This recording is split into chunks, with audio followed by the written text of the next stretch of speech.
All right, so this week in oil, things have been, well, a little quiet. Maybe even a little too quiet. Yeah, it is kind of strange how quickly things can calm down in the energy market. One minute, everyone's freaking out about geopolitics, and the next, it's like back to business as usual. Right. Like everyone's forgotten about the whole geopolitical risk thing. Exactly. And this new report from Global Risk Management, which just came out on October 18th, really digs into why that might be a mistake. Yeah, complacency can be dangerous, especially in a market as volatile as energy. For sure. This report highlights three major things that have been pushing oil prices down recently. Okay, so what's got oil on the back foot then? Well, they say it's this idea that geopolitical risk is lower now. Also, some renewed concerns about demand and, of course, how traders are reacting to all of this. Okay, let's unpack those one by one. Let's start with the geopolitics because honestly, that's always the biggest wild card when it comes to oil. Right, you got it. What exactly has changed recently? Remember a few weeks ago when everyone was so worried about potential conflict escalation in the Middle East, the whole thing with Iran and the potential impact on oil supply? Yeah, it felt like every day there was a new headline. Well, the report points to Netanyahu signaling a softer stance on Iran recently, and it seems like that's eased some of the immediate fears. Okay, so maybe less worry about, say, oil infrastructure being targeted or any sudden disruptions in supply. Right. And that makes sense. Less risk of supply disruptions usually means lower prices. Usually, right. But the report also suggests this might be a little premature, like we're all ignoring something important. Yeah, exactly. The report makes this really important distinction between perceived risk and actual risk. Okay, I like where this is going. So just because the market is feeling less anxious right now doesn't mean that anything has actually changed fundamentally. Right, just because things seem calmer on the surface doesn't mean the underlying situation is any less risky. So how do we measure that? Is there something that gives us a clearer picture of what's really going on beneath the surface? The report actually dives into market volatility to show this, and it's pretty interesting. Okay, so volatility, how much prices are swinging around, that's a good indicator of how much uncertainty there is in the market, right? Exactly. Think of the options market like the energy market's crystal ball. Right now, it's showing volatility levels similar to when Hamas attacked Israel. Wow, okay, so definitely not as calm as it might seem on the surface. Even if some traders are feeling less anxious now, any escalation could send prices skyrocketing. Exactly, and that's the thing about geopolitics. It's unpredictable, especially in a region as volatile as the Middle East. Right, it's like that friend who always keeps you guessing. 100%. Okay, so we've got geopolitical risks, which may or may not be going away anytime soon. Yeah. What about demand? That feels a little less dramatic than potential wars and conflicts. True, but it's still a major driver of oil prices, and this is where things get really interesting. Oh, do tell. The report points to some big differences in opinion between OPEC and the International Energy Agency, the IEA. Ah, the classic OPEC versus IEA debate. They're both looking at the same global economy, but somehow always end up with these different outlooks on demand. It happens every time. So what are they saying this time? Give me the rundown. Well, OPEC is still pretty optimistic about oil demand growth. They're forecasting continued growth this year and next. Makes sense. They are oil producers, after all. Strong demand usually means higher prices for them. Right, but the IEA isn't quite as confident. They actually just revised their demand growth forecasts downwards for both 2024 and 2025. Oh, wow. So they're really pumping the brakes on those growth expectations. Yeah. What's driving that difference? Well, the IEA is taking a broader view of the global economy. Their analysis suggests that we could be heading for an economic slowdown in some key regions. Okay, so if those economies slow down, they'll likely use less energy, which could impact oil demand. Exactly. So who do we trust? OPEC with their maybe overly optimistic view, or the IEA with their more cautious approach? It's not really about picking sides here. Both organizations have their own perspectives and their own ways of looking at the data. So they both might be right in a way, but with completely different outlooks. Right. The key takeaway is that the demand picture isn't crystal clear right now. There are a lot of factors at play that could push it in either direction. So it's anyone's guess which way it will go. Okay, so we've got geopolitical risks, which are still simmering in the background, and then this uncertainty around demand. What's the report have to say about Europe?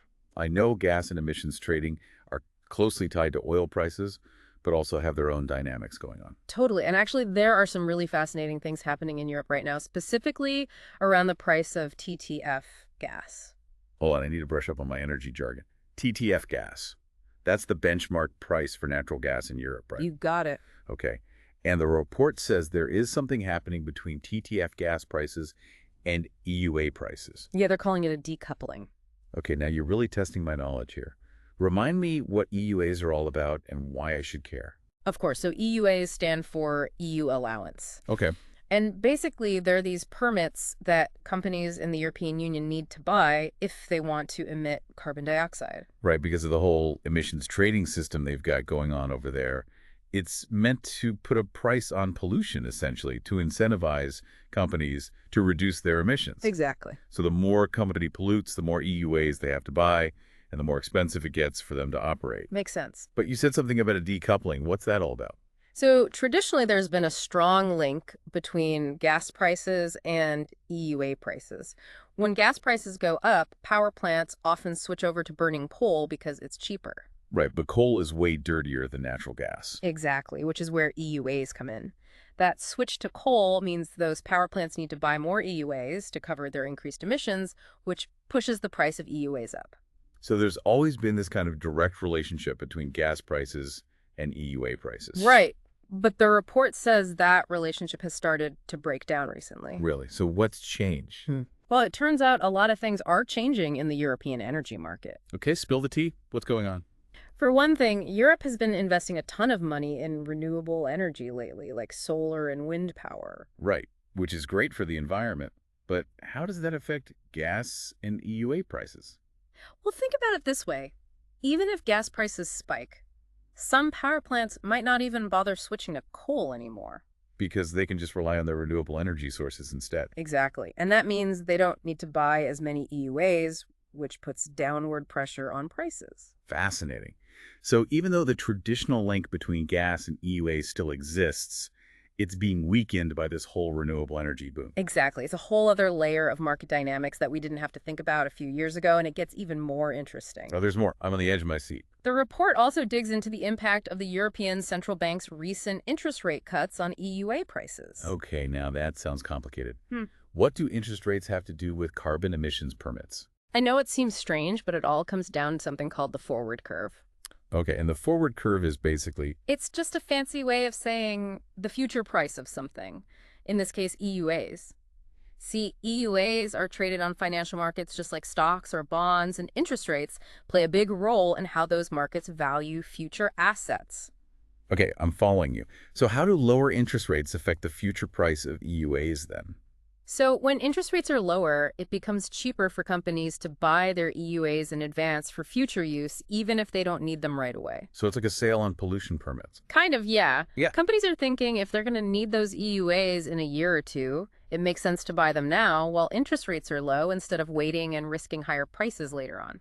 Smart move. But how does that affect the price of EUAs today? Well, all that demand for forward contracts actually impacts the current price too. It's like a domino effect, but with carbon permits.